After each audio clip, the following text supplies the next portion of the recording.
Warming up is a waste of time. Instead, prime your body. What's the difference? Watch this. First caller is Len from Florida. Len, what's happening? How can we help you?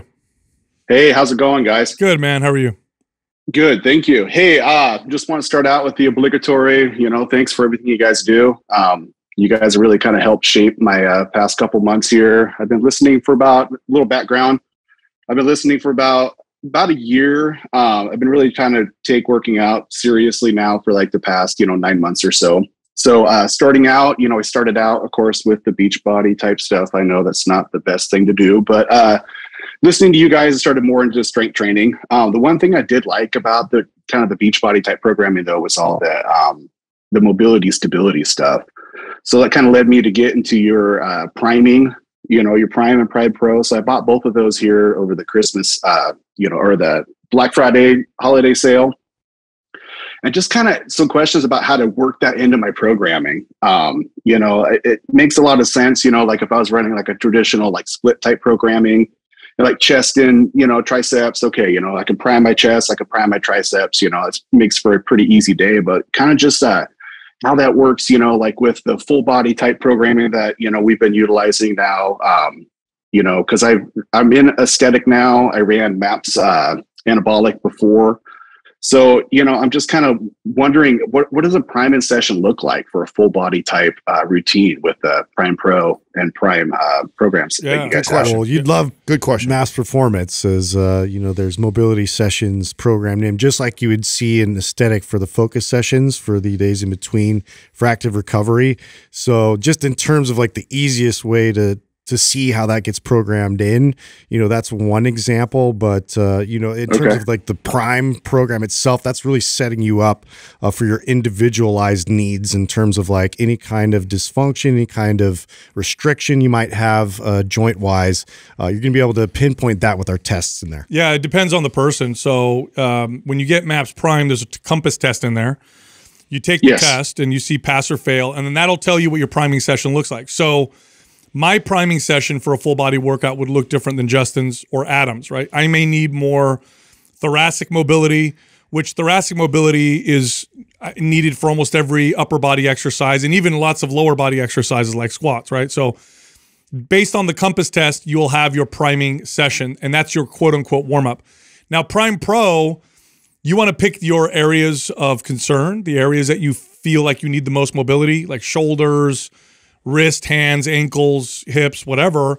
And then those you do as much as you want. You pick 1 or 2 movements from that area. Let's say it's your hips and you pick 2 mobility movements for your hips. Anytime you have 5 minutes, get on the floor or, use a bench or a chair and do 5 minutes of mobility. And that can be done as frequently as you want. You don't have to do it before, during, or after a workout. Your personality as far as, are you the type of person that like, oh, give me all these lists of things and I'm going to execute and do all of them, or, oh, I'm trying to build consistency, would matter how I respond to something like this, right? So if you go through the Prime is going to show you like all these areas where you fail. It'll direct you over to these movements or what you want to address. Now, what happens a lot is most people actually fail all 3, and then there's a whole host of things that they need to do. And then, and then they get a little overwhelmed with all the different things for them to prime or all the mobility work to do, and then it makes them kind of inconsistent. Now, what I personally like to do or teach people to do is to pick 2, 3 at best prime movements that make the biggest difference in your performance in the gym, and really hammer those home and practice them and be consistent with it. And then over time, we can start to add other ones that also assist it. But so, for example, for me, like the combat stretch, absolutely necessary for me to be able to get into a deep, good squat. And it's a night and day difference when I do it and I don't do it. So that check, I've got to do that.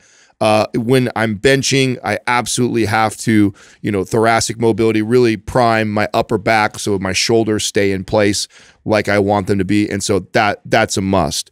And then also doing some sort of, either wall circles or zone 1 to really prime my shoulders so they're stable and in position for when I'm doing upper body exercises like any shoulder presses or chest. Those are like my 3. Now I work 90-90s.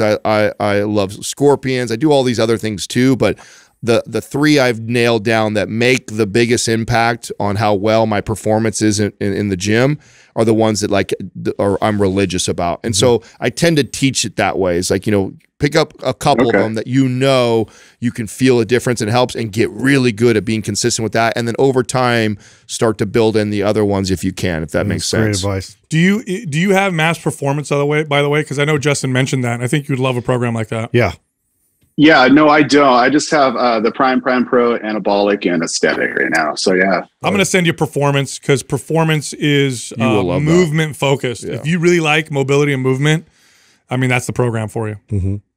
Yeah, you know, like I'm not really into this to like, you know, like look better. I mean, you know, I'm getting 45 years old. I'm more about this how I feel, you know. So my fear is, I guess, you know, if I quit doing kind of like a full body type, you know, prime mobility, stability type thing. Like I don't, you know, like I know that my areas are my shoulders and my upper back, you know, my thoracic area, but I don't want to lose, you know, like hamstring mobility, you know, for instance. So I just kind of was, yeah. So yeah, no, I totally relate what you're saying, Adam. So, you know, thanks for that. Yeah. And I actually, Justin hit it, listening to you even more now, Performance is made for you, bro. You're going to love Performance. That it is the single program of all the programs that we talk about that I think that you could like run over and over and over and really kind of hit. Never have it's very much just geared towards movement and you know, addressing joints issues and reinforcement, and it's the one that's going to take you, you know, into your latter years like feeling great.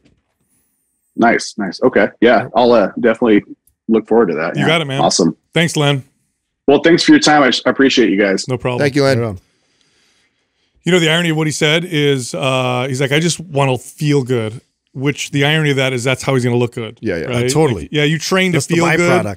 in a healthy way, right? You train to feel good, you're going to look good. You always train to look good, you end up not feeling good, which then means you'd end up not looking good. You know what I wish I would have asked him? I wish I would have asked him this, because it's interesting to me that he bought Prime Pro, Anabolic, and Aesthetic, but not Performance, when he, like, Performance was written for him. Right. So I would, from a marketing standpoint, selfishly, yeah, I'd like to. Where was our disconnect there? Yeah, where did we do a bad job of not delivering that message to somebody like that? He's obviously aware enough to pick up Prime and Prime Pro for the mobility and stuff like that reasons, but to miss out on Performance when literally he is like perfect for that. Yeah. So I'm curious to why the other ones and not that one, because I think he's going to absolutely love that program. And we do get asked a lot the prime questions of like, because what happens is most people will fail that test, and then they go and they see all the exercises and priming movements they should do to address it, and it can be a bit overwhelming. And with my clients, it was always hard to get them to do the little tedious work, right? The stretching, the mobility stuff, the foam rolling.